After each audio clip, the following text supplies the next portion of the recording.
जय हिंद, नमस्कार दोस्तों। स्वागत है आप सभी का मेरे इस नए वीडियो में। दोस्तों आज के इस वीडियो में बात करने वाले हैं कि आप सभी का एग्जाम 4 फरवरी से शुरू हो रहा है, एसएससी जीडी भर्ती 2025 का। अब बच्चे लगातार एक सवाल करते हैं कि आखिर मैंने पढ़ाई नहीं की है तो क्या मैं इस एग्ज़ाम को क्वालिफाई कर सकता हूँ या फिर नहीं क्वालिफाई कर सकता, क्योंकि आप सभी जानते हैं आपके एग्जाम में 80 क्वेश्चन आता है और 160 नंबर के क्वेश्चन मतलब नंबर आपके होते हैं, यानी एक क्वेश्चन का आपको यहाँ पे 2 नंबर मिलता है। अब बच्चे ये सोचते हैं कि आखिर मुझे कुछ क्वेश्चन यहाँ पे नहीं आ रहे होते हैं तो क्या मैं तुक्का लगा सकता हूँ, क्या तुक्का लगाने से मेरा एसएससी जीडी में जॉब हो सकता है। ये जानकारी आज के इस वीडियो में आप सभी को मिलने वाली है और तुक्का लगाने का सही तरीका क्या है ये मैं आपको विस्तार से इस वीडियो में समझाने वाला हूँ। तो वीडियो को अगर आप पूरा देखेंगे तो एसएससी जीडी एग्जाम को भी आप सभी क्वालिफाई कर सकते हैं। तो चलिए वीडियो में आगे बढ़ते हैं और सारी जानकारी मैं आपको प्रोवाइड कराता हूँ, क्योंकि इस चीज़ को लेकर बच्चे परेशान हैं। 4 फरवरी से एग्जाम होने वाला है और बच्चे ने पढ़ाई नहीं की है, लेकिन उसके अंदर कहीं ना कहीं दिल में जज्बा है कि हमें यहाँ पे एसएससी जीडी भर्ती का जो अब की बार 2025 की भर्ती है इसमें हमको एक सीट यहाँ पे चाहिए। आखिर वो सीट इनको कैसे मिलेगी, चलिए फिर वीडियो को आगे बढ़ाते हैं और सारी जानकारी मैं आपको यहाँ पे प्रोवाइड करा देता हूँ। दोस्तों बात को समझने की कोशिश करिएगा। आप सभी यहाँ पर देखे होंगे एसएससी जीडी भर्ती का आंसर की है, तो इस जगह पर आपको समझने की क्या हो सकता है, क्योंकि बच्चे क्या पूछते हैं कि मेरा यहाँ पे मैथ है प्लस यहाँ पे रीजनिंग है प्लस यहाँ पे आप सभी का जीएस है और प्लस आप सभी का यहाँ पे हिंदी है या फिर इंग्लिश है, तो इन सभी में आखिर हमें तुक्का लगाना चाहे तो तुक्का हमें किस प्रकार से लगाना चाहिए। चलिए पहले हम यहाँ पे बात कर लेते हैं जीएस को लेकर। अगर आप जीएस में तुक्का लगाना चाहते हैं तो तुक्का लगाने का जो मेन ट्रिक है वो क्या है, चलिए फिर आगे बढ़ते हैं और सारी जानकारी मैं आपको यहाँ पे प्रोवाइड करा देता हूँ। देखिए एसएससी जीडी का पिछली बार जो एग्जाम हुआ था उसका आंसर की है और पहला आप सभी पहले यहाँ पे क्वेश्चन देखिए। आप सबका जब भी एसएससी जीडी का एग्जाम होगा 4 फरवरी से एग्जाम शुरू है और आपका फरवरी में कभी भी एग्जाम होगा तो आप एक बात याद रखना कि आपके भी स्क्रीन पर कुछ इस तरीके से क्वेश्चन आपको देखने को मिलेगा और नीचे आपको 4 विकल्प देखने को मिलेगा, लेकिन यहाँ पर आपको पता चल जा रहा है कि हाँ तीसरा नंबर जो है वो यहाँ पे ऑप्शन जो है बिल्कुल सही है इस क्वेश्चन के लिए। लेकिन यहाँ पर जो आपको दिखा रहा है ग्रीन कलर का सही है, लेकिन एग्जाम में आपका ग्रीन कलर का नहीं दिखाएगा। एग्जाम में सारे ऑप्शन एक कलर के रहेंगे और आपको चूज करना होगा आखिर इस क्वेश्चन का राइट आंसर क्या रहने वाला है। तो चलिए आपको बता दें कैसे। देखिए आपको देखिए सबसे पहले करना क्या है, आपको क्वेश्चन को अच्छी तरीके से पढ़ लेना। देखिए मेरी बात ध्यान समझेंगे तभी आपको यहाँ पे सारी चीज समझ में आएगा। आपके स्क्रीन पर आपके कंप्यूटर स्क्रीन पर जैसे क्वेश्चन आ जाता है, क्वेश्चन आने के बाद आपको पहले यहाँ पे क्वेश्चन को अच्छी तरीके से पढ़ लेना है। क्या करना है, पढ़ लेना है। जैसे देखिए यहाँ पे क्वेश्चन क्या लिखा गया है, 8 बार के ओलंपिक स्वर्ण पदक विजेता उसेन बोल्ट निम्नलिखित में से किस खेल से जुड़े हैं, किस खेल से जुड़े हैं ये पूछा जा रहा है। और खेल के आप सबके यहाँ पे सामने 4 ऑप्शन दिए गए रहते हैं। पहला है यहाँ पे शूटिंग, दूसरा है बास्केटबॉल, तीसरा है ट्रैक और फील्ड और चौथा है गोल्फ। अब आपके समझ में आना चाहिए कि आखिर इन चारों में से कौन सा राइट ऑप्शन रहने वाला है। फॉर एग्जाम्पल पहले आप सभी इस क्वेश्चन को अच्छे से एक बार पढ़ लीजिएगा, ठीक है। फिर आप सभी 4 विकल्प पढ़िएगा। अगर आपके दिमाग में कहीं से भी कोई बत्ती जल रही है, लाइट जल रही है, आपको लग रहा है कि हाँ ये वाला सही होगा, ये वाला सही होगा, ये वाला, तो आप उसी समय टिक कर देना, क्योंकि जो आप पढ़े रहोगे वो आपका मेमोरी जो है पूरा यहाँ पे मतलब पूरा सहायता करेगी। अगर आपको लग रहा है हाँ ये सही तो आप सही कर देना, ठीक है। लेकिन अगर आपको बिल्कुल लग ही नहीं रहा है, बिल्कुल आपके माइंड से ऊपर से यहाँ पे निकल जा रहा है हवाई जहाज, लेकिन आपको समझ नहीं आ रहा कि आखिर इस क्वेश्चन का राइट आंसर क्या रहेगा, इसके लिए आपको यहाँ पे एक काम करना पड़ेगा। पहले तो आप फिर से इस क्वेश्चन को एक बार पढ़ लीजिएगा और फिर आप सभी ऑप्शन देखिएगा कि आपको समझ में आ रहा है। अगर तो भी समझ में नहीं आ रहा है तो याद करिएगा आप सभी का पहला वाला ऑप्शन यहाँ पे ए रहता है, दूसरा वाला ऑप्शन आप सभी का बी रहता है, तीसरा वाला ऑप्शन सी रहता है और चौथा वाला ऑप्शन आप सभी का यहाँ पे डी रहता है। अब आप सभी इन चारों में से कौन से एक विकल्प को क्लिक करोगे, चलिए मैं आपको बता देता हूँ। देखिए आपको ज्यादातर देखो अभी तक जो भी एग्जाम दिए हैं, मैंने भी काफी सारे एग्जाम दिए हैं और आगे भी काफी सारे एग्जाम में देने भी वाला हूँ और बहुत सारे बच्चे इस ट्रिक को यहाँ पे अपना भी चुके हैं, ठीक है। तो ध्यान दीजिएगा, खास करके जो भी एसएससी का एग्जाम होता है, मैं एसएससी की ही बात कर रहा हूं, ठीक है। आप जीडी का एग्जाम दे रहे हो तो वीडियो को ध्यान से देखिएगा। एसएससी का जो भी एग्जाम होता है उसमें ज्यादातर जो ऑप्शन सही होते हैं, तो मेरी बात ध्यान सुनिएगा, पहले मैं आपको बता दे रहा हूं, बाकी मैं ट्रिक आपको बाद बताऊंगा। ज्यादातर जो ऑप्शन होता है वो यहाँ पे तीसरा वाला सही होता है, यानी सी वाला ऑप्शन जो है वो ज्यादातर यहाँ पे सही होता है। उसका मेन चक्कर क्या है मैं आपको आगे बताऊंगा इस वीडियो में, ठीक है।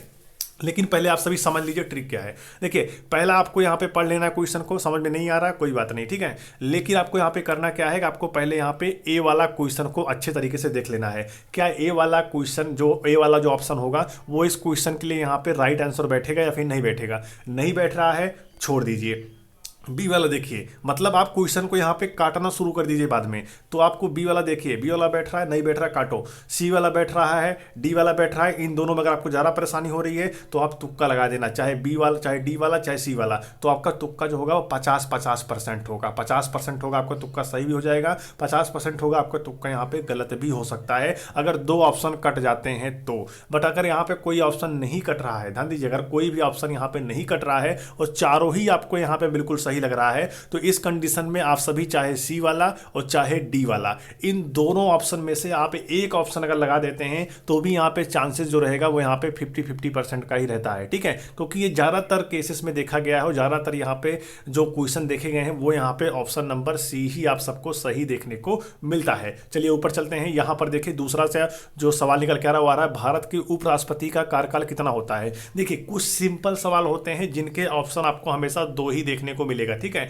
कुछ सिंपल सवाल होते हैं। देखिए यहाँ पर देखिए, जो भी आपको इस तरीके से सवाल देखने को मिलेगा ना, देखिए यहाँ पे लिखा गया है द रेस ऑफ माई, ठीक है, लाइफ, किस खिलाड़ी के आत्मकथा है। तो जो आपको हार्ड क्वेश्चन देखने को मिल रहा है ना, वो ऑप्शन नंबर 3 देखने को मिल रहा है, देखिए यहाँ पे। और यहाँ पर देखेंगे ना तो ऑप्शन नंबर 2 है जो इजी सवाल है, भारत के उपराष्ट्रपति का कार्यकाल कितना होता है, ठीक है। और नीचे चलते हैं। तो मैं आपको जो समझाने की कोशिश कर रहा हूँ, मेरी बात ध्यान समझिएगा, ठीक है। अगर आपको एसएससी जीडी का एग्जाम निकालना है ना, तो मेरे इस पॉइंट को बहुत ही ध्यान सुनिएगा। देखिए भारतीय राजनीतिक प्रणाली का प्रकार क्या है, देखिए प्रकार क्या है। तो ये जनरल नॉलेज का क्वेश्चन तो है नहीं, ये हार्ड है, बच्चे यहाँ पे पढ़ेंगे तभी समझ पाएंगे। तो देखिए ऑप्शन नंबर 4 जो है लोकतंत्र, ये यहाँ पे बिल्कुल सही बैठ गया, ठीक है। वहीं अगर आप ये देखेंगे, देखिए क्या लिखा है, 13 अप्रैल 1919 को जलियांवाला बाग में लोग किसका विरोध करने के लिए एकत्रित हुए थे। देखिए ये सब जो क्वेश्चन है ना, आप सभी यहाँ पे 10th में या फिर 12th या फिर 11th में आप सभी एक बार जरूर पढ़े होंगे कि आखिर जलियांवाले बाग में क्या कैसे हुआ था, ठीक है। तो उस वक्त आप सभी देखिए, ये क्वेश्चन उतना ज़्यादा हार्ड नहीं बोला जा सकता जितना ज़्यादा हार्ड अभी मैंने आपको ऊपर दिखाया है। तो देखिए यहाँ पे ऑप्शन नंबर 1 वाला यहाँ पे सही हो गया, ठीक है।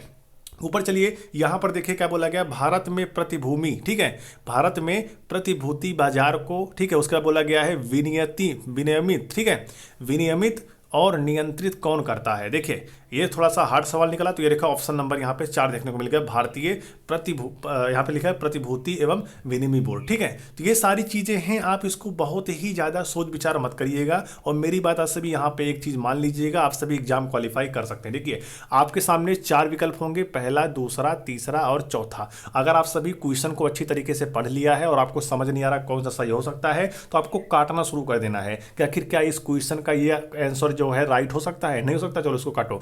ये वाला सही हो सकता है, नहीं हो सकता, चलो इसको काटो। लेकिन अगर आप 2 में फंस रहे हो, अगर आपको नहीं लग रहा है कि ये वाला भी सही हो सकता है, ये वाला सही हो सकता है, तो इस कंडीशन में आपको यहाँ पे तुक्का लगा देना है। 50% चांस रहता है आपका तुक्का यहाँ पे सही बैठ जाएगा और 50% चांस रहता है आपका तुक्का यहाँ पे गलत भी हो सकता है। लेकिन आप एक बात यहाँ पे और याद रखिएगा, ध्यान दीजिएगा, मैं आपको समझाने की कोशिश कर रहा हूँ। अगर आपका पहला, दूसरा, तीसरा और चौथा, आपको पहला लग रहा है हाँ हो सकता है और तीसरा वाला भी लग रहा है हाँ हो सकता है, लेकिन ये दोनों लग रहा है नहीं हो सकता, तो भी आपको यहाँ पे तुक्का जो है वो यहाँ पे आपको लगा देना है। क्योंकि इससे क्या होगा, ये भी आपका 50-50% ही है, 50% है आपका सही हो सकता है, 50% है आपका यहाँ पे गलत हो सकता है, ठीक है। अब अगर आपको ऐसा लग रहा है कि ए वाला, 2 वाला, 3 वाला और 4 वाला, इसमें से हमको सिर्फ एक वाला ही लग रहा है कि ये नहीं हो सकता, बाकी ये तीनों लग रहे हैं हो सकते हैं, तो इस कंडीशन में ध्यान दीजिएगा, आप तुक्का बहुत ही ज़्यादा सोच समझ के लगाइएगा। क्योंकि इस कंडीशन में ज़्यादातर जो सवाल होते हैं ना वो गलत हो सकते हैं, ठीक है। अगर आपको चारों में से कोई समझ नहीं आ रहा है कि आखिर इसका सही आंसर क्या होगा,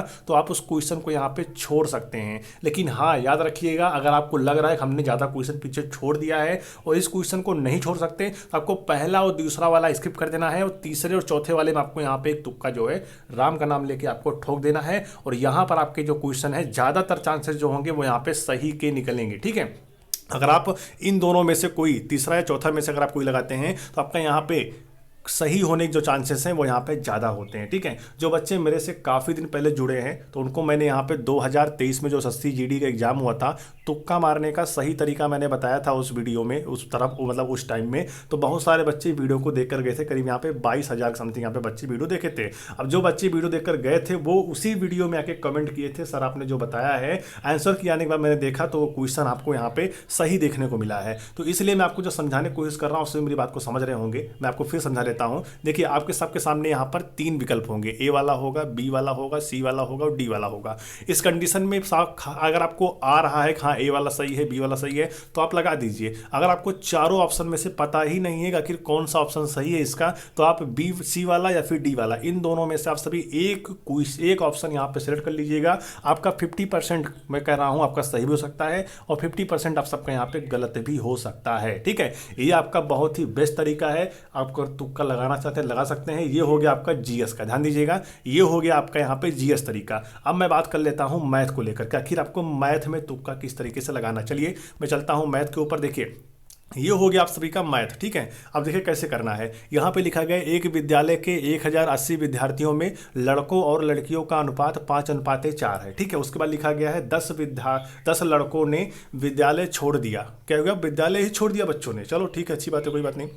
उसके बाद क्योंकि उनके परिवार दूसरे राज्यों में शिफ्ट हो गए, विद्यालय में कितनी लड़कियों, ध्यान दीजिएगा, कितनी लड़कियों को भर्ती किया जाना चाहिए ताकि वह अनुपात 1:1 हो जाए।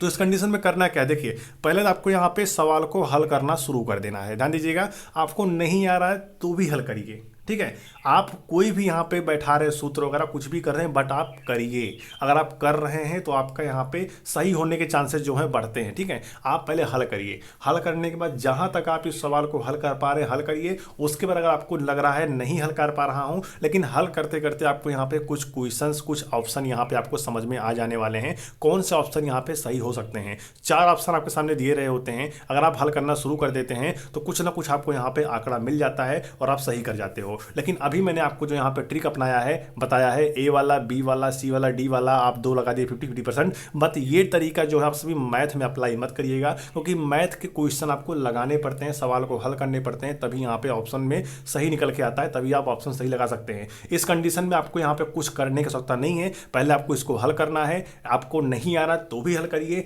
आप जो भी हल कर पाएंगे उतने में से आपको एक आंकड़ा मिल जाएगा, हाँ कौन सा सही हो सकता है, क्या 110 वाला सही होगा या 10 वाला सही होगा या 130 वाला सही होगा या 120 वाला सही होगा। तो इस कंडीशन में आप यहाँ पर जो भी तुक्का लगाएंगे वो आपका यहाँ पे 25% चांस है आपका तुक्का यहाँ पे सही हो सकता है। ठीक है, बट अगर आप आधा भी सवाल यहाँ पे हल कर जाते हैं, उसके बाद अगर आप इसमें तुक्का लगाते हैं तो आपका यहाँ पे 50% चांस होगा कि आपका यहाँ पे तुक्का जो है वो यहाँ पे सही हो जाएगा। ये आपका मैथ वाला काम हो गया। ठीक है, अब हम बात कर लेते हैं आप सभी की रीजनिंग वाला। ठीक है, रीजनिंग भी आपको इसी मैथ के तरीके ही करना है जैसे मैंने आपको बताया। ठीक है, अब यहाँ पे बात कर लेते हैं हिंदी वाला। देखिए अगर आप हिंदी के छात्र हैं, ध्यान दीजिएगा, मैं चलता हूँ हिंदी की तरफ चलता हूँ। अगर आप हिंदी के छात्र हैं तो मेरी एक बात यहाँ पे ध्यान से रखिएगा, सुन लीजिएगा अच्छे से, ताकि आपको दिक्कत ना हो बाद में। ठीक है, नहीं बाद में आप सभी बोलते रह जाओगे ऐसा हो गया वैसा हो गया, आपने बताया नहीं। देखिए हिंदी में क्या करना है, प्रश्न चिन्ह का उचित उपयोग किस वाक्य में नहीं हुआ है।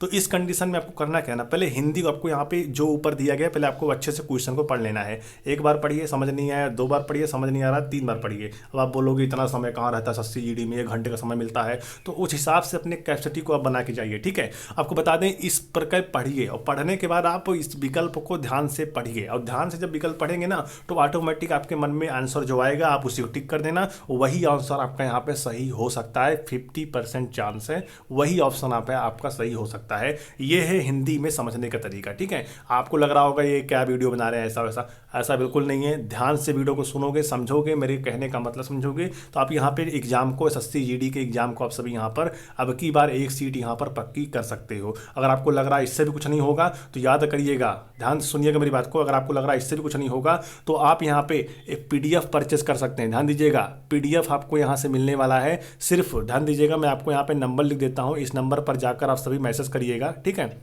इस नंबर पर आपको व्हाट्सअप मैसेज करना है और लिखना है SSC GD PDF। ठीक है, और आपको मिलने वाला है सिर्फ यहाँ पे 85 रुपीज़ में, सिर्फ 85 रुपीज़ में आप सभी को यहाँ से PDF दिया जाएगा। इस नंबर पर आपको जाके लिखना है SSC PDF और व्हाट्सअप मैसेज करना है। ठीक है, तो आपको यहाँ पे PDF दिया जाएगा और उस PDF में टोटल यहाँ पे आपको 4000 प्लस क्वेश्चन देखने को मिलेगा, और वो क्वेश्चन आपके एग्जाम को यहाँ पे क्वालिफाई करा सकता है, क्योंकि वो चुनिंदे क्वेश्चन उसमें फिलअप किए गए हैं, डाले गए हैं, जो कि आपके एग्जाम में आने वाले हैं। ठीक है, तो अगर वो क्वेश्चन पढ़ते हैं जो कि आपके एग्जाम में आ सकता है, तो वो आपको यहाँ पे सफलता दिला सकता है। ठीक है, तो जाइए, अगर आप सभी यहाँ पे 85 और 90 रुपए लालच ना करते हुए इन पीडीएफ को लेकर पढ़ते हैं, 4000 क्वेश्चन लेकर पढ़ते हैं, तो एसएससी जीडी एग्जाम आप सभी यहाँ पर क्वालिफाई कर सकते हैं। जाइए, इस नंबर पर मैसेज करिए और आपको लिखना है एसएससी जीडी पीडीएफ, तो आपको टीम यहाँ पर पीडीएफ प्रोवाइड करा देगी। ठीक है, और उस प्रकार से आप देखिए उस पीडीएफ में आप सभी को मैथ, रीजनिंग और हिंदी और आपको जीएस के बेहतरीन प्रश्न मिलने वाले हैं, और प्रश्न के साथ आपको आंसर भी मिलेंगे।